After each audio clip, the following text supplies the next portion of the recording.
Madame le superviseur général, Monsieur le coordinateur de la structure des cadres du think tank, Mesdames et Messieurs les ministres ici présents, j'ai l'honneur de, Mesdames et Messieurs les membres du think tank, l'honneur m'est donné de présenter un point relatif à la diplomatie et notamment au changement de paradigme que nous avons, qui est un changement de méthode dans le maintien du cap que M. le Président de la République a fixé dans la gestion des politiques publiques. La diplomatie est un point central dans l'exécution de toute politique de développement dans les nations modernes. Comme vous le savez, notre diplomatie est structurée par 5 points que je voudrais rapidement rappeler.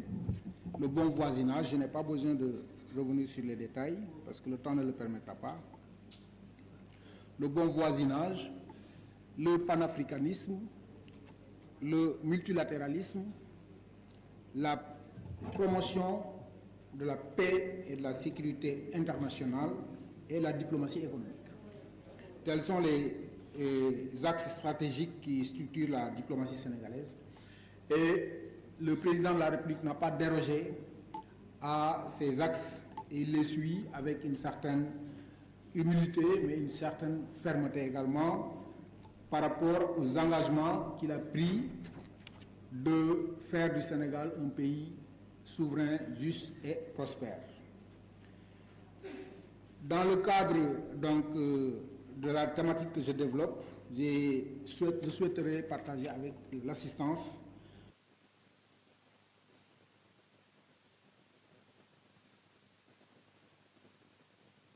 le premier point, c'est la cohérence institutionnelle. Monsieur le Premier ministre, dès les premiers mots qu'il a prononcés après sa nomination, a justement rappelé qu'il n'y a pas de changement de cap dans les orientations présidentielles, mais il y a un changement de méthode. Et ce changement de méthode, c'est de faire en sorte que ce qu'on a constaté au cours des 2 dernières années, qui est une sorte d'éclatement des centres de décision, des centres d'orientation sur les questions diplomatiques, soit revu dans un sens qui permet à la parole présidentielle de primer, notamment dans le domaine qui lui est spécifiquement réservé et qui est le domaine de la diplomatie. Comme vous le savez, la diplomatie est le domaine réservé du chef de l'État. Il en est le principal, il en est le concepteur, il en est le principal acteur.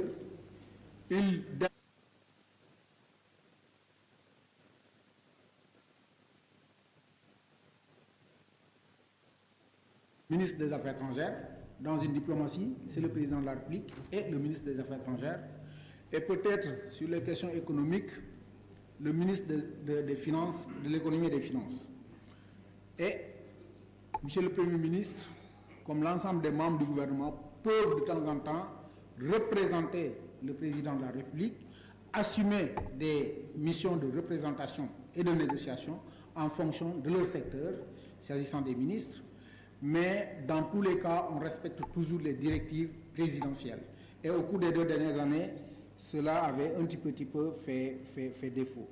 Le deuxième point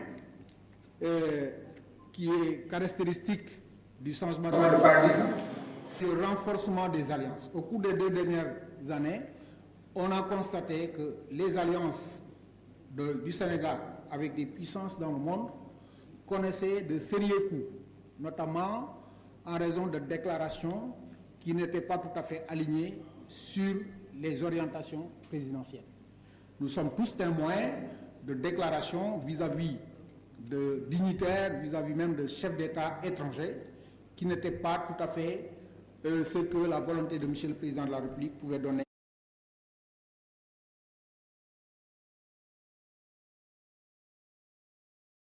Des alliances, caractérisées également par une ouverture Parce que l'ouverture, justement, ne doit pas signifier le reniement des anciennes alliances. Ça doit simplement dire, pour l'intérêt national du Sénégal, que nous coopérons avec chaque pays, avec chaque entité, à chaque fois que nous considérons que l'intérêt national est pris en compte, l'intérêt national du Sénégal est pris en compte dans cette alliance. Nous ne sommes l'élève de personne, nous ne sommes l'obligé de personne, mais nous sommes un pays ouvert à nos partenaires traditionnels et aussi aux partenaires nouveaux.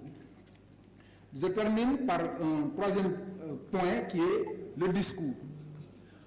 Depuis 2 ans, aussi à ce niveau, le discours souverainiste est très bien entonné au Sénégal et nous sommes tous fiers de cela parce qu'il s'agit des orientations de M. le Président de la République, mais désormais ce discours sera tenu avec beaucoup plus de pondération et avec beaucoup plus de responsabilité de nature à ménager nos partenaires, à ménager nos alliés sans jamais perdre de vue ou renoncer à nos intérêts nationaux, que ce soit dans le domaine de la souveraineté, que ce soit dans le domaine du panafricanisme.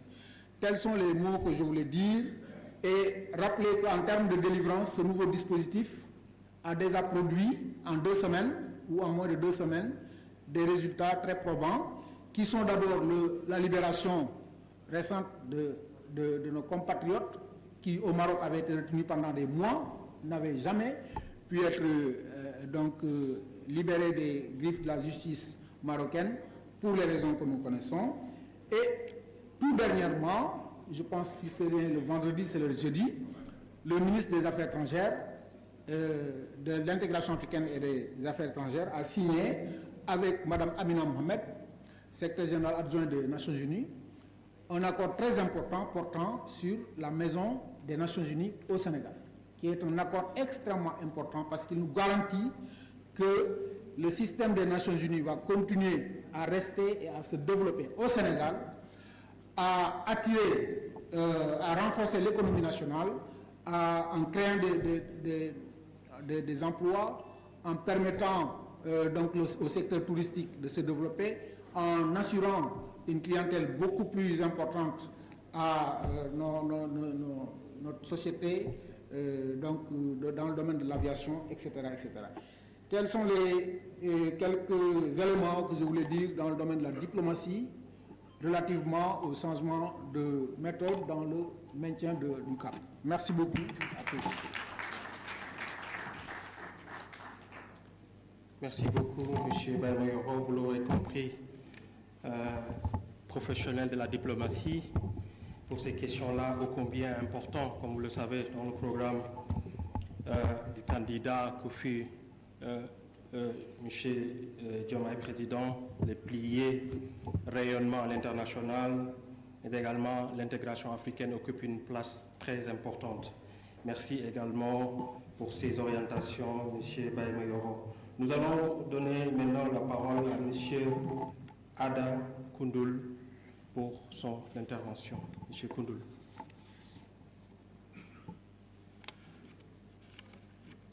On dirait que M. Koundoul n'est pas dans la salle. Nous allons donc continuer sur les prises de parole en donnant cette fois-ci. Oui, voilà, il était de l'autre coin, mais voilà, merci M. Koundoul. Rapidement, 2 minutes. 2 minutes, hein? D'accord. Merci beaucoup. Bonjour à toutes et à tous. Donc, bonjour Madame la superviseure. Bonjour Maître Tine. Et bonjour chers cadres, membres de la coalition Diomaye Président. Donc aujourd'hui, je vais parler plutôt du sujet cybersécurité et données étatiques, l'intégrité des données pour éviter tout ce qui est falsification et modification unilatérale. D'accord, merci. Donc, falsification et modification unilatérale ayant conduit à la dette cachée. Donc, comme nous le savons, donc, la cybersécurité, c'est des mesures mises en place pour la protection de tout ce qui est système d'information, des réseaux et des données contre les attaques. Quand on parle d'intégrité, c'est plutôt les 5 piliers de la cybersécurité que sont l'intégrité, l'authentification, il y a ce qu'on appelle la disponibilité, et il y a ce qu'on appelle aussi la confidentialité. Et ce qui est important ici, quand on parle d'intégrité des données, c'est des aspects d'abord techniques, c'est les premières mesures, mais aussi il y a ce qu'on appelle des aspects organisationnels. Donc, parlant des aspects techniques, c'est de s'assurer à ce que les données ne soient pas falsifiées et qu'on puisse donner, par exemple, accès à certains de telle sorte que ces données-là non falsifiées puissent permettre plutôt à des mesures. Par exemple, si les données sont falsifiées, ça peut compromettre à ce qu'on appelle des prises de décision fausses. Et si ces données-là sont falsifiées, il y a ce qu'on appelle l'usurpation d'identité. Et ça peut nous faire valoir d'avoir, par exemple, ce qu'on appelle des informations qui sont inexactes, ou bien plutôt des informations qui ne sont pas fiables, qui ne vont pas nous permettre de faire des mesures opérationnelles. Donc, comme best pratique, les bonnes pratiques qu'on va donner, puisque le temps nous est un peu compté, donc on va plutôt dire sans intégrité. Donc, voici les risques qu'on a. Donc, il y a un risque par rapport lié à la falsification, j'ai dit ça, mais il y a des risques financiers, il y a des risques institutionnels et il y a des risques cyber qu'on connaît tous par rapport aux précédentes attaques qu'on a eues au niveau du Sénégal concernant tout ce qui est les services étatiques, comme la DAF, entre autres. Donc ces causes principales de modification unilatérale peuvent aussi venir ce qu'on appelle des facteurs humains par rapport à la conception. Souvent, parfois, il y a des facteurs techniques qui arrivent. Donc, par exemple, si on n'a pas un mot de passe qui est costaud, ou bien ça vient aussi d'un facteur organisationnel. Donc, l'idée, c'est, dans un premier temps, de faire ce qu'on appelle d'avoir des contrôles d'accès, une authentification forte et aussi une journalisation qui va nous permettre de savoir l'historique, qui a modifié quoi, qui a fait quoi, quand et pourquoi. Et qu'est-ce que ça va nous permettre en conclusion?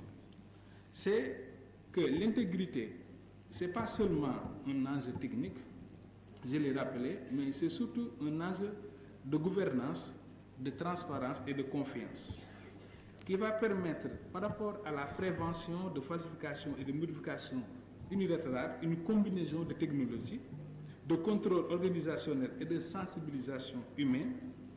Comme le cas du Sénégal, actuellement, nous sommes résolument engagés vers une accélération de la transformation numérique.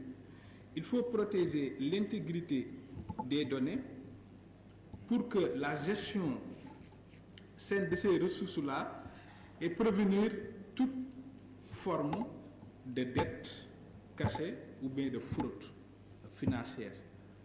Donc, puisque j'avais que 2 minutes, c'est pour ça que j'ai un peu raccourci.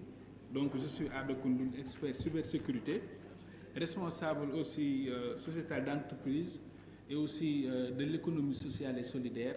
Et cette année a été décrétée aussi année de l'économie sociale et solidaire par son Excellence, Monsieur le Président de la République, Monsieur Bassirou Diomaye Diakhar Faye, et que le Sénégal va abriter du 6 au 9 juillet le forum économique de l'économie sociale et solidaire qui va... le Sénégal va accueillir plus de 30 pays. Merci beaucoup.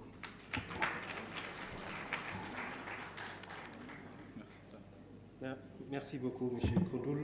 Vous avez pu exploiter ces 2 minutes-là très bon escient sur des questions de cybersécurité. Nous allons maintenant donner la parole à, vous l'aurez compris, sur la note que son Excellence, le président d'honneur de la coalition, a sorti récemment, portant nomination auprès de Madame le superviseur général, des superviseurs adjoints